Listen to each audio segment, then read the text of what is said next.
welcome to this very important subject. This particular panel is one that is near and dear to my heart. We're going to be talking about educating and disciplining our emotions. And it's very critical when we talk about this year's theme.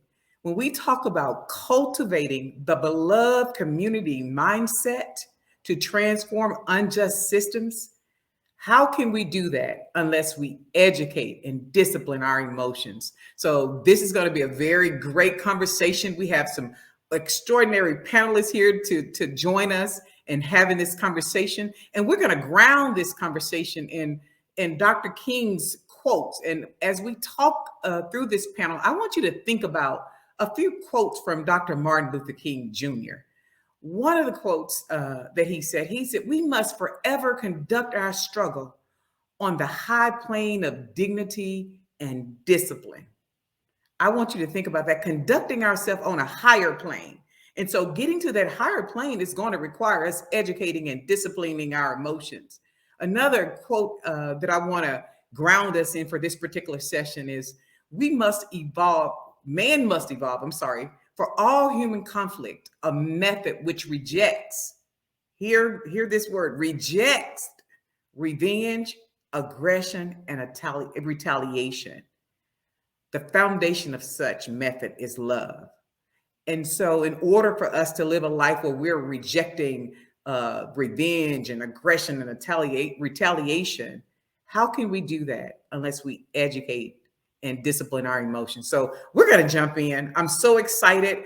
I'm ready to bring on our guests because we're going to have a phenomenal time. First up, we have Associate Professor of Smith College. We have Dr. Loretta J. Moss. Welcome, Dr. Ross. We have author and activist Marianne Williamson. Welcome, Marianne Williamson. And we have someone that I love dearly and know, and he's trained me in nonviolence. We have the senior Nonviolence 365 trainer, Mr. Charles Alphen. Welcome. Just a quick check-in. How's everyone doing this evening? I'm going to start with you, Dr. Ross. How are you doing this evening? I'm having a great time. I'm in Massachusetts and it's snowing now. So I wish I was still in my home in Atlanta, but it's all good. Oh, well, I love the snow. So, but it can be challenging too, but thank you, Dr. Ross. Thank you for joining us. Marianne Williamson, where are you stationed, and welcome, and how are you doing this afternoon? Well, thank you. I am in Washington, D.C. I'm doing very well. I was very moved by Bernice's talk that you just showed us. All's good, and it's nice to be with a group like this and to be reminded how many of us there are who are thinking in very like-minded ways. It gives a person a lot of hope about what's possible in terms of creating and exerting political will to make change. So thank you for having me. And thank you for being with us today. And Mr. Alphen, how are you doing this afternoon? I am fantastic and just honored to be here to share with the world, the global world, and also to listen to other people who are doing things that will create this beloved community, because we're now in a situation where we've got to look at nonviolence or non-existence. So this is a very key summit, a very key topic, and I'm interested in learning how we can network together and build coalitions, address some of the solutions. So I'm fantastic. Good. Thank you all. And on behalf of Dr. Bernice A. King, our CEO, we truly appreciate you taking the time to join us today. And this is a very important topic. When we talked about this year's theme, one of the things that Dr. King said is that I want to be very intentional about the mindset. Because if we don't deal with the mindset to create the beloved community, then we are going to miss the mark, because we have to begin to shift our minds. And part of that is learning how to deal with our emotions. So let's talk about, what does it mean to discipline and educate our emotions? Let's just have a conversation about that.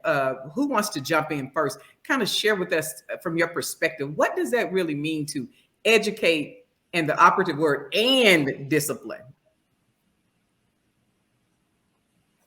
Well, I'm going to call somebody's name then. Dr. Ross, why don't you share with us first? What does it mean to you when we say educate and discipline our emotions? I have to honestly say that I have a quick temper, and my first impulse when I see injustice is to call it out, to publicly shame and blame whoever's doing that injustice as a way to hold them accountable and to stop the harm. But I've since learned through trying to discipline my emotions that I make much more headway with the person if I call myself in first, stay calm, and not fail to see them in their fullness of their humanity as well as I want to be seen. Mm. And this is so important for me because I believe, as human rights activists, in the legacy of Dr. King, because he called on us to build this human rights movement in his last Sunday sermon, March 31st, 1968. That means that everybody has the same human rights. And we must really work to understand that how we do the work is as important as the work that we do. We can't violate people's human rights, calling ourselves protecting people's human rights. Yeah. And so dealing with our emotions is going to be really required because so often we just want to punish and harm people who we think have done wrong. And yet that doesn't win us the victories that we want. That just makes us replicate the oppression that we're fighting. Yeah. Marianne? Well, as Loretta said, who we are is as important as what we do, because ultimately everything we do is infused with the consciousness with which we do it. As Gandhi said, the end is inherent in the means. Dr. King said we need quantitative shifts in our circumstances, but also qualitative shifts in our souls. So as I see it, Loretta already was talking about the anger, and you see a lot of anger on the left, and particularly today. And I think Dr. King was our role model for someone whose dignity, as he mentioned in that quote, the dignity, the plane, he said, God told me, he said, I have to love my enemies. He didn't say I have to like them. He did not come across with contempt. He said that you have very little morally persuasive power with people who can feel your underlying contempt. And I think that if he had not embodied that so much, I don't think he would have aroused the conscience. Remember, he wasn't just speaking, if Dr. King had just spoken to the choir, the changes that needed to happen would not have been able to occur. He was able to change other people's hearts. He saw everything as an opportunity for moral persuasion. So I think, as Loretta said, the issue of the anger on the left is big, but I think there's something else. We have become, in our society, too precious. If I hear one more person say, oh, what's happening has me traumatized. You know what I always say to that? You think the people who were walking across the bridge at Selma were not traumatized? You think our ancestors weren't traumatized by all the work for social justice they had to do? Do you think that they wasn't making them feel anxious? This idea that, oh, we're so anxious, oh, we're so traumatized. We have to toughen up in this generation. The factors and the institutional resistance, which has no intent, there's nothing new going on here. What's happening in our time is just a reiteration of exactly what was going on when people didn't want desegregation, when they didn't want abolition, when they didn't want the establishment of suffrage for women. It has been with us since the beginning of our founding. People who, for their own economic interests, had no intention of seeing the higher dreams of justice actualized. They have been pushed back by our ancestors. They need to be pushed back by us. And they will not be pushed back by people who indulge our anger or who indulge our sensitivity to such an extent that we're not as tough as we need to be. And to me, that's what Dr. King represents, that mix. Remember what he said? He said, power without love is reckless and abusive, but love without power is weak and anemic. So to me, the discipline that's necessary is to find within ourselves, I'm going to be loving, I'm going to be classy, I'm going to be sophisticated, I'm not going to attack you, but man, you're going to get it from every ounce of my being that what you represent has got to stop. For the sake of my children and the sake of my grandchildren, you did it to my grandparents and you're not going to do it to my kids. We have to find that within ourselves. And once again, we couldn't have a better role model than Martin Luther King. Wow. Mr. Alphen, I know that was Wow. yeah. Oh, And Marianne almost jumped to our end when we're going to start talking about applying those principles. But that was powerful. You can't help powerful. but talk Yeah. about it and also assert the principles. But Mr. Alphen, can you kind of share with us Very, from your perspective? yeah, very passionate too, Marianne and Dr. Ross. Well, I may be a little transparent. I come from a violent situation, and I was angry, and my emotions when I was coming up as an African American male. I didn't like the United States or what they were doing to me and my father. They tried to hang me when I was young. My emotions were to blame and shame, like Dr. Ross said. Mhm. And I've done a lot of things that I'm ashamed of.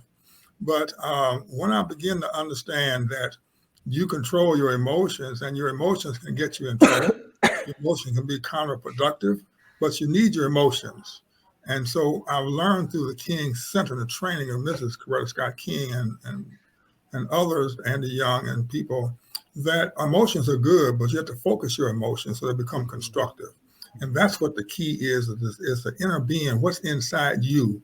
And then within that, controlling your emotions, the process. And in that process, you have to have humility, forgiveness, humanity, and it's persistent and passionate, like I see in Mary Ann. So therefore, we don't want to say you don't want to have your emotions, but you need to now discipline them so you don't become what you're fighting against. And if you're not careful, you'll become the person and the things that you're fighting against because your emotions will move you into that negativity and won't solve a lot. It'll get you into a lot of problems, especially as a police officer. I'm a retired captain in St. Louis City.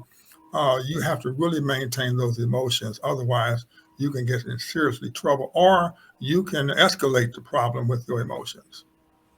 Yeah. Wow. So, you both, Loretta, Dr. Ross, and you, Mr. Alphen, you kind of touched on something when you're talking about educating and disciplining your emotions.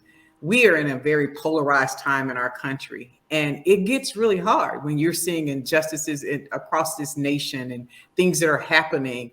So, what do we say to young people in that regard? Because I hear what we're saying, and it sounds good, but you see young people who are being faced with this, and we see a 6-year-old that had a gun in their hand.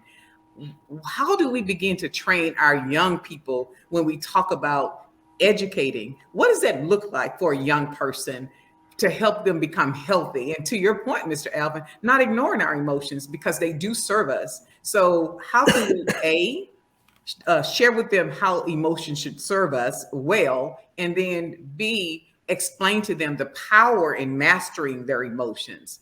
Can you, Dr. Ross, you were kind of hitting on that. Can you kind of elaborate a little bit more, and then we'll just go around? Well, young people are totally immersed in what we call the call out culture, where they are bitterly criticizing each other, right? Mhm. For what they think someone has done wrong, and they want to hold them accountable for it. But instead of using love and respect, they're using anger, blaming, and shaming as the punishment. And what this is doing,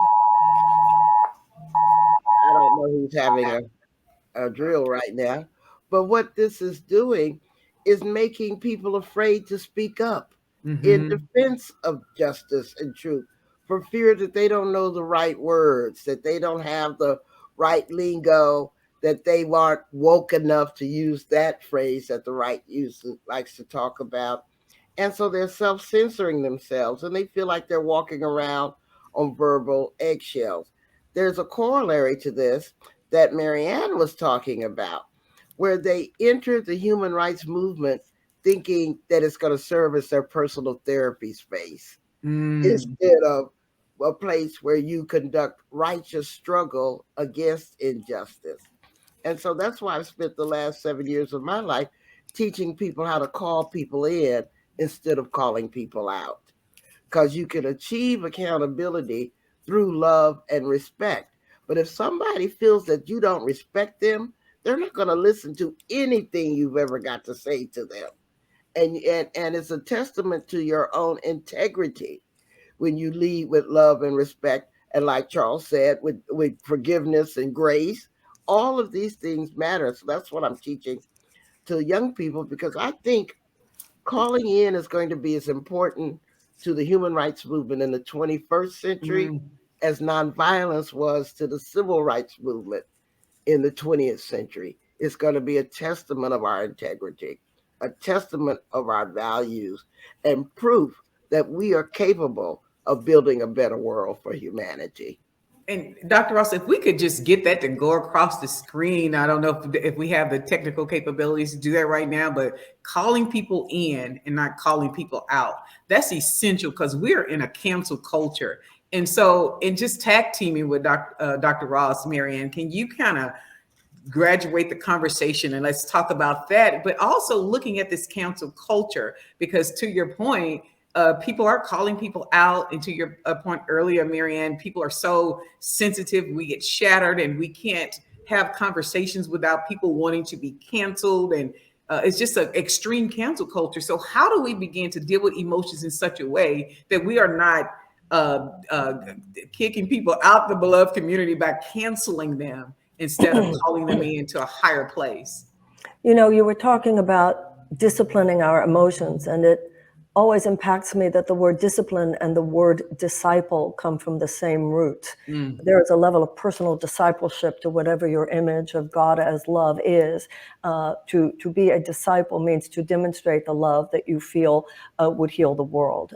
If you're saying that you want love to heal the world, but you yourself are demonstrating something other than love, then once again, as we've all been saying here, you're only going to get people who already agree with you to agree with you. And so you're really not working to expand the movement one way or the other. In terms of younger people, I think those of us who are no longer young have to be very careful. It doesn't work to start scolding the young or instructing the young these days. They look at us and see us, and they're absolutely correct to see us as having failed in some very fundamental ways. I think that they sometimes lack perhaps a compassion for us. We lost Martin, we lost Bobby. Our heroes were shot and killed in front of our eyes. I think those of us who are not young kind of understand how we became stymied. But the point is, we did not end up creating some of the structures and some of the systemic improvements that have earned the respect of young people. So in my experience, if I just start telling them how they need to be, I get a lot of okay boomer attitude. On the other hand, if they can see us trying to demonstrate, that's the way we teach, is through demonstration. My concern about young people today is not just the cancel culture and all of that. All of that's true. It has to do with social media. It has to do with a lot of the things that we all know, gratuitous violence in TV, video games, etc. But I'm actually concerned about something else, and that is just how nihilistic they're all becoming. Not all, but how the kids are giving up. Young people are giving up. They don't have an institutional memory. Everybody on this phone call has an institutional memory of a time when Martin was alive, Bobby was alive. There was a serious social justice movement, and sometimes the social justice movements won. A lot of these young people never saw it, never saw the good guys win in the ways that some of us at least had moments. So for me, I feel the biggest gift I can give to the young right now is to demonstrate that we're still trying, we're still working on it, it's worth doing. Because if I just start telling them how I think they ought to do it, I feel a block. But if they see me out there, come on, we can do it, we can make this happen, and they see us generating energy, then I think that's what they want from us. They're like every other generation, they want role models. And that's what I think is so important, is that we demonstrate, as Martin, of course, demonstrated, as Bobby demonstrated, and so forth, the way to do it. And we were young. One of the things I've felt about the death of Martin Luther King, I always feel this about the death of Bobby Kennedy, too. Usually in your life, if someone you love died, every year it's a little easier. I always feel like every year at the anniversary of the assassinations of both Bobby Kennedy and Martin Luther King, that every year it's worse, because everything we feared would happen has happened. Everything we feared would happen with them gone has happened. But it has also occurred to me, just in the last few years, even if Martin Luther King had lived, he'd be an old man now. it would be time for us to say, Martin, you can rest. We'll take it from here. And so that's what I think we need to do, is to generate among ourselves and with each other. Come on, guys, this is our last shot. This is our chapter 3. Let's lay it down. And the kids will see that. To me, that's the greatest gift, to demonstrate to the kids that we can still do this. We can still repudiate forces of justice. We're going to do it the right way, but we're going to do it, and we're not going to lay down and just die and let them have the country. And I'm glad you said that. I often, I've repented to young people on many occasions, even though I'm a Gen Zer, I still, that's a joke. I've repented to young people, because I do believe that we have so much to do, so much to make up for. And we, somewhere our attention got misdirected, and we didn't give them some of the things that our great grandparents and our grandparents and our parents gave us. But I want to give you an opportunity to chime in here, Mr. Alfin. I keep thinking about Mrs. King's quote when she said, struggle is a never ending process. Freedom is never really won. You earn it and win it in each generation. And so we still have an opportunity in this generation to win for the next generation. So when we think about educating and disciplining our emotions, to Marianne's point, what gift can we give? What win can we give? What tangible examples can we give for them in this process, so that they can be equipped to really transform unjust systems, so that they can deal with their anger, they can deal with all this that they see on social media and all the bullying and even the suicidal thoughts. There's so much that's going on. How can we, to Marianne's point, give the gift of example when it comes to disciplining and educating our emotions? Mm-hmm. Well, I like what both of the said, and I'd like to elaborate and go a little deeper, because there's a reason why our young people are where they are. And Dr. King said in the 60s, we need a revolution of values. Mm-hmm. Therefore, our values have eroded, and we have participated with that erosion. We have not told them our history. I work with young people, in fact, yesterday. They don't know our history. They don't really know what Dr. King was doing and how our system works, because they're angry and frustrated, but they're fighting the wrong battle. They're fighting and looking at the wrong building to knock down. And they don't know where to go. And then they get frustrated because when nothing changes, then they want to change, they want to turn to more violence. So I think my value in this is to listen and don't talk about the old time, the good old time. I don't know what the good old times were. So we need to let that alone, listen to them, and ask them questions like, how would you improve your quality of life? What we do in the training is, Benita, we want the people to tell us from their mouth what we're trying to say. When they tell us from their mouth, it means it's much more powerful. But if we keep, like Marianne says, telling them, we turn them off. The police tells them, the teachers, the parents tell them, and the quickest way to turn them off is to go in there and try to tell them something. They're very anxious to solve this mess, but they don't know how. And they're very anxious to learn the process that Dr. King used in nonviolence, because most people don't understand nonviolence. They think it's passive and turn the other cheek, and they have no understanding of how they can begin to deal with social education. So I think, number one, the people that we need to look at to blame are ourselves, because we didn't teach our young people what we knew. And we thought they'd learn through osmosis. So we've got to go back to institutionalizing this in the schools, in the church, in the community, and tell them how Dr. King, give them success stories. Once they hear a success story and they understand the freedoms that they enjoy in the day because people suffered and died, they will join in, but it's patience. It's not going to be a quick fix. And it's not going to be your idea, because your idea may not be what they want. So we have to be listening, and also lead from the rear, I call leading from the rear.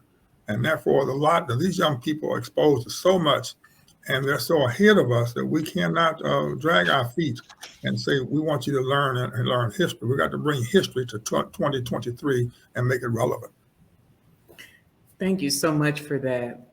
So I want to kind of shift to, how do we get to the beloved community? One of our vision here at the King Center is the beloved community. It's a world where injustices cease and love prevails. So when you think about that in this year's theme, it starts with me cultivating the beloved community mindset to transform unjust systems. So when we think about cultivating a beloved community mindset, we're thinking about a place where injustices cease and love prevails. How does, to your point, the means are very important. So how do we apply educating and disciplining our emotions to cultivate that mindset?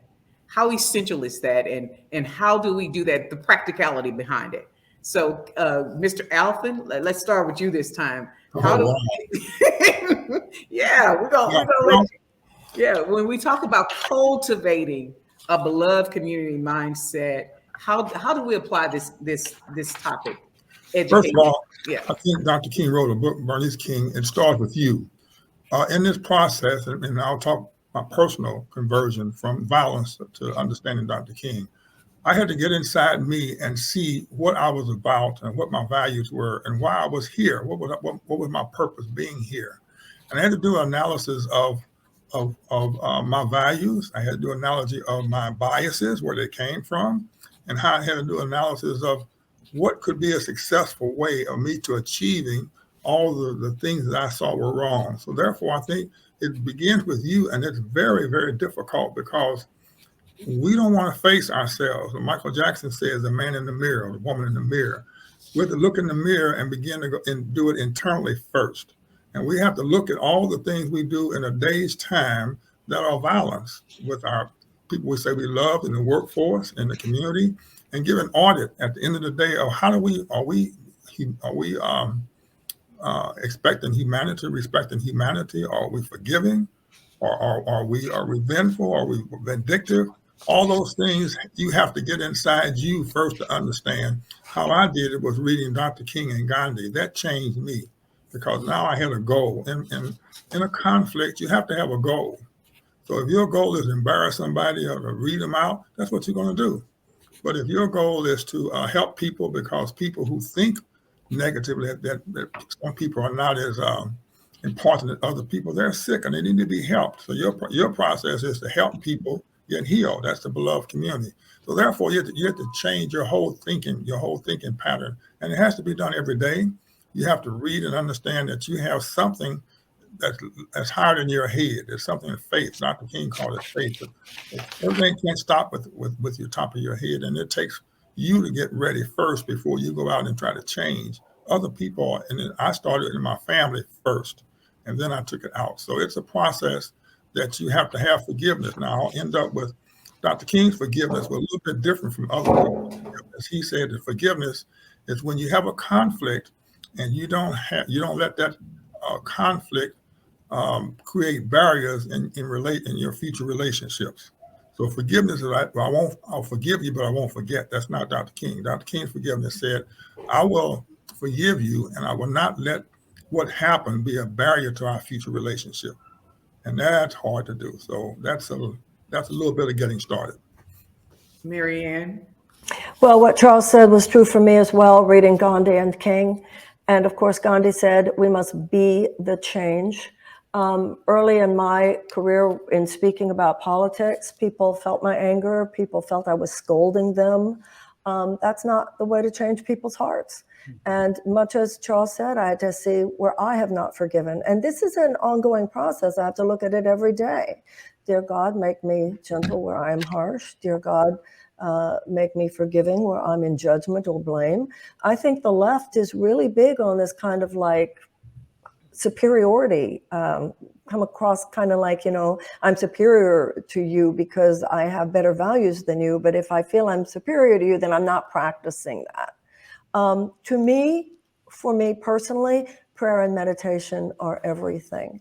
I think particularly if you are working in any kind of social justice context, and particularly today, it's hard, not only because the forces that are resisting real justice are so ubiquitous, but because the system itself, even within the Democratic Party, which we had traditionally thought was at least some level of container, we see it everywhere within the neoliberal establishment, that we're supposed to be excited if we get crumbs, and people are getting angrier and angrier about it. So for me, it's not just an intellectual change. It's not just, Marianne, be nicer. It's, dear God, please take away from me my sense of spiritual superiority, my sense of political superiority, my anger at those who do not agree with me, my sense of victimization. So for me, meditation and prayer are absolutely essential. I think a lot of times, to be honest, and Bernice has talked about this quite a bit, a lot of people within the social justice movement forget Dr. King was a preacher. And many of the, his politics were rooted in the gospel as he understood it. Many of the women who were the leaders of the suffragist movement were Quakers. Many of people in the abolitionist movement, there was a lot of activity from the early evangelicals even. The great social justice movements have been rooted in deep spiritual and religious conviction. And the fact that that is so absent in our day is actually the aberration. And I hope that we will go back. Dr. King was part of a great religious left in America when he was living. And I think that we should be unapologetic about the return of what we see as religious, spiritual, and moral values to our struggle for justice. In the absence of that conversation, look how the right wing has stolen it. We abdicated it and they've sort of taken it up for themselves. So for me, prayer and meditation and my devotion to God are everything. Dr. King said the desegregation of the American South is the political externalization of the goal of the beloved community, of the civil rights movement, but the ultimate goal is the establishment of the beloved community. And I think we all know that has to first begin within our own hearts. So Dr. Ross, cultivating. And if you could just really hone in on that word cultivating as we talk about getting to that beloved community mindset. How does educating and disciplining our emotions play a role in the cultivation? I was very fortunate to have Reverend C.T. Vivian as my mentor. Reverend Vivian started the National Anti-Klan Network, where I was fortunate to work. And he used to come to the office all the time and say, if you ask people to give up hate, then you need to be there for them when they do. Wow. And when he first told me that, I didn't want to hear none of that, because I said, if the Klan hates Black people, I'm all right hating them back. But it took years for me to understand how profound that message was. And what it really took was me participating in helping to deprogram people who had been in that movement.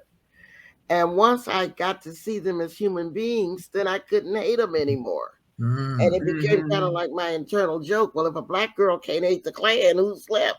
I've run out of hatred. I've been my hate. And so I had to find another motivation for doing the work. And I listened to Reverend Vivian, and he assured me that love is the most powerful force that you'll ever need to do the work for justice. And I've been 30 years later, I'm still practicing that discipline of self-love, where it has to start before I can love anybody else. But I really do believe that there is a wonderful convergence happening. See, I don't feel pessimistic. I actually feel optimistic. Me too. Because we're seeing the last dying grasp of people who are demographically doomed. They can't even get their own young people to join them in their hate. I mean, if you look at the voting patterns of the 18 to 29-year-olds in the 2020 election and in the midterms, those were the first time young white voters broke with their parents, did not support white supremacy, chose to carve out a pathway for themselves, a thinking. And so I actually think we hold a winning hand, because the people who are opposed to human rights, they're opposed to forces that are way beyond their control because they're opposed to truth. Mm. They're opposed to evidence. They're opposed to history.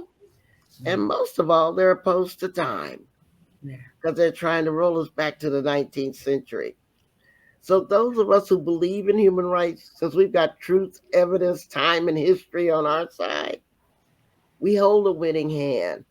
But our biggest risk, in my opinion, is that we'll self-destruct on the way to victory with the call-out culture, without learning how to forgive each other and to self-forgive, because you got to forgive yourself before you can forgive each other. Not treating mistakes as fatal, because in doing this human rights work, you're always going to be making mistakes. Changing hearts and minds is harder than making someone float. So we're always going to be making mistakes. But as Reverend Vivian used to say, the power of love, when you see people's humanity and you treat them like you're holding their heart in your hand, you can get so much accomplished. I've worked with ex-Klansmen, ex-Nazis, former rapists. I mean, I've been through a lot with the most unlikely people. And I've found that when you go underneath their words and you speak to their values, you really can have really great and productive conversation if you don't stereotype them based on the words that you initially heard from them. Wow. I want to dive into something you said because I think it's essential in educating and disciplining our emotion, and that is the reprogramming. So, how do we begin to educate ourselves in such a way where we understand how to dismantle and reprogram thoughts and emotions that don't serve us well, to get to the place where we can identify those emotions and get to a healthy space so that those emotions can serve us well? I think that just deprogramming that you said is very critical. Let's kind of dive into that. How does one do that to get to a healthy space of educating your emotion? And then how do you turn that education to discipline until you get to a place where you begin to master your emotions so that they serve you well? Well, I can tell you a story about that. I was in Tennessee at the invitation of some women whose husbands and partners were in the Ku Klux Klan. And they had invited me to do an anti-racist training. And it was all hush, hush, and secret because they would have gotten beaten and I could have gotten killed if words had gotten out about what we were doing. And in the middle of the training, and this was in the 1990s, in the middle of the training, they said, "You speak very well for a colored girl." And I had to count to 10, swallow whatever my first visceral reaction was to them saying that, and realize that we were there to serve a higher purpose than my immediate reaction to being called a colored girl in the 1990s, which I thought that just passed out of white consciousness, because it helped me remember that that's a step up from the N-word for them. You know, and so remembering who they were and the risk they were taking to even have this Black woman teaching anti-racist practices to them. So if you don't lose sight of the other person's humanity, you'll astonish yourself at how capable you are of seeing them as a human being. That's a very powerful story. Yeah. And I think that what you have to do, what I did, a personal story, is you have to get out of your comfort level, your comfort zone.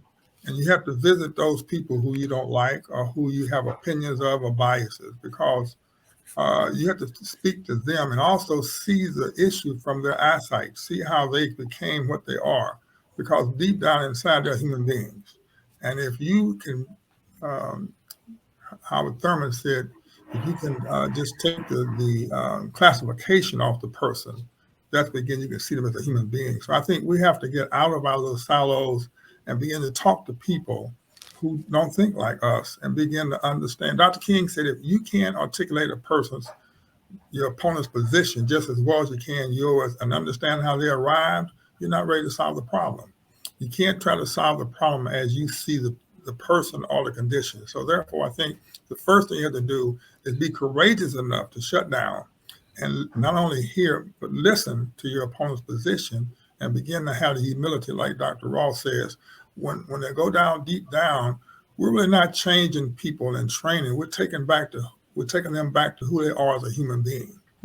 Circumstances has caused their actions to be like that. So our mindset has to be, I'm not trying to tell you how bad you are. I'm trying to help you be a human being and go back to who you are, because violence is out of character.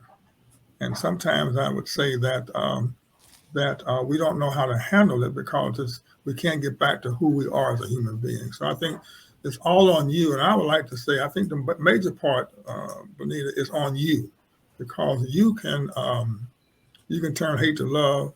It just depends on your attitude and how can you love a person that's not lovable? That's the key. Can you do that? So to piggyback off that, Marianne, I'm just gonna role play here. I hear what Charles Alphen is saying, but I'm still feeling this anger because this situation triggered me. So how do you begin to deal with those emotional triggers so that you are no longer responding in ways that don't serve you well and don't necessarily get the outcomes that you're trying to get because your emotions are still holding you hostage to behaviors that just don't serve you well? No. They're not holding you hostage. You're choosing to indulge them. We have to be a little tougher with ourselves now. You mentioned the word emotional discipline. We're all wounded. We all have triggers. You come to the point where you make a decision whether or not to act from it. When Loretta told us that story, she told us, my first response was, how dare you call me that? But she had the emotional and behavioral discipline not to indulge that.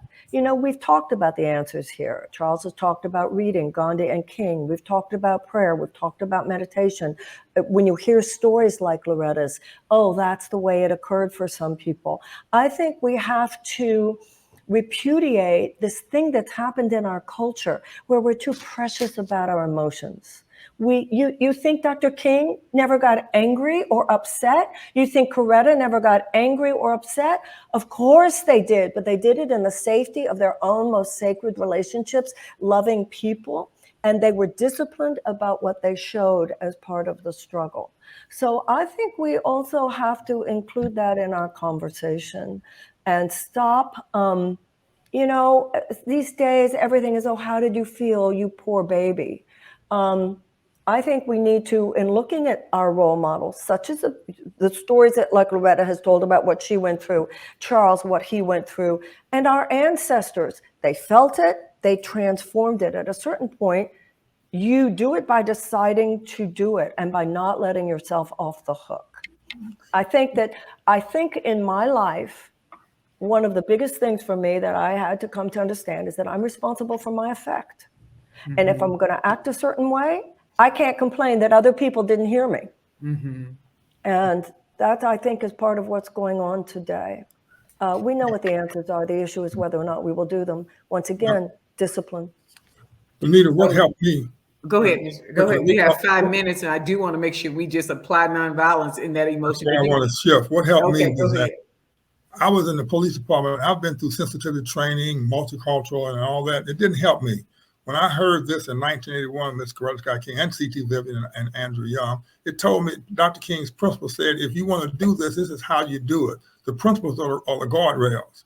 And in any situation you're in, you look at those principles, and if you adhere to all 6 of those principles, that begins to focus you on your activity. And the 6 steps begin to make it mobile and make mobilize it. So therefore, I think the answer is to understand Dr. King, who lived this, who went through the Montgomery bus boycott before he wrote these principles. So it was live, it was human, it was a human experience, and it works in your relationship with your wife or your children, in the community. So therefore, the 6 principles are the guardrails, and will answer that question you asked. And I thank you for that, Mr. Alphen, because I want to give Dr. Ross and Marianne an opportunity to kind of share the role that nonviolence plays for you in educating and disciplining your emotions. If you could take about 30 seconds, 60 seconds, we're about to wrap up, but I think it's critically important because Mr. Alpha can probably testify to my own, evolution here, because it truly, truly helped me to discipline my emotion through nonviolence, because it's a love-centered way of thinking, speaking, acting, and engaging, and it transformed you. So Marianne and Dr. Ross, if you could share very quickly how nonviolence plays a role in educating and disciplining our emotions. Marianne? In 1998, I published a book called Healing the Soul of America, and I was interested in the intersection of politics and spirituality. And that's when I read Gandhi, that's when I read Dr. King, how much I realized that this wheel had already been invented.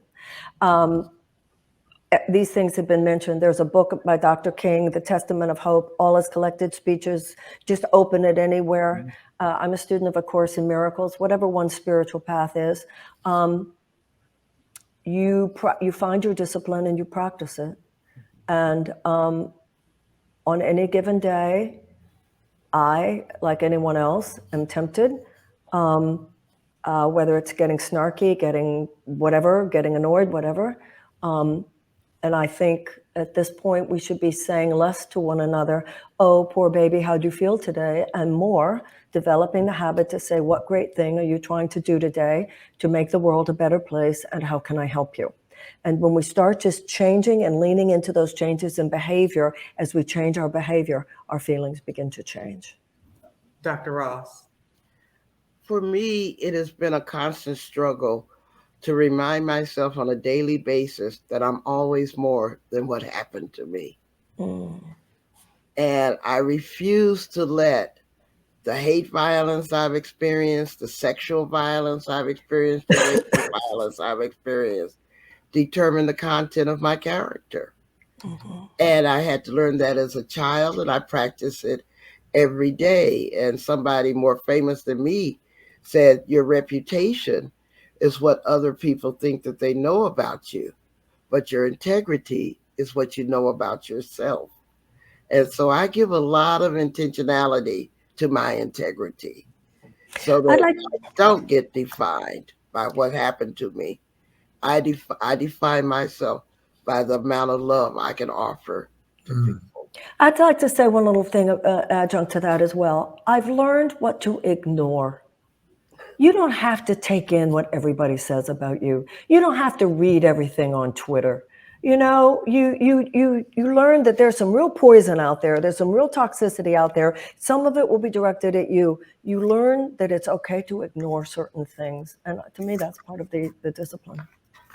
Listen, on behalf of our CEO and our King Center Beloved Community family, I want to thank each of you for joining us today. This is a very critical conversation, and I hope people took some real golden nuggets from you, Dr. Ross, just kind of swallowing it and thinking about what that person is and remembering their humanity. And from you, Marianne, understanding that how you handle those means are very critical to your outcome. So they exist within your outcome. You can't get a positive outcome using negative tools to get their methods. And Mr. Alphen, for us all to understand that those principles can ground us to creating and cultivating the beloved community mindset. And one more critical thing, Marianne, I like the decision, because in every moment we're making a decision, and you could choose violence or you could choose violence. You could choose love or you could choose hate.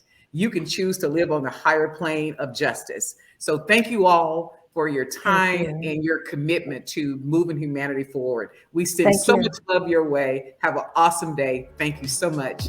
Lovely meeting all of you. Thank you. God bless you. God bless.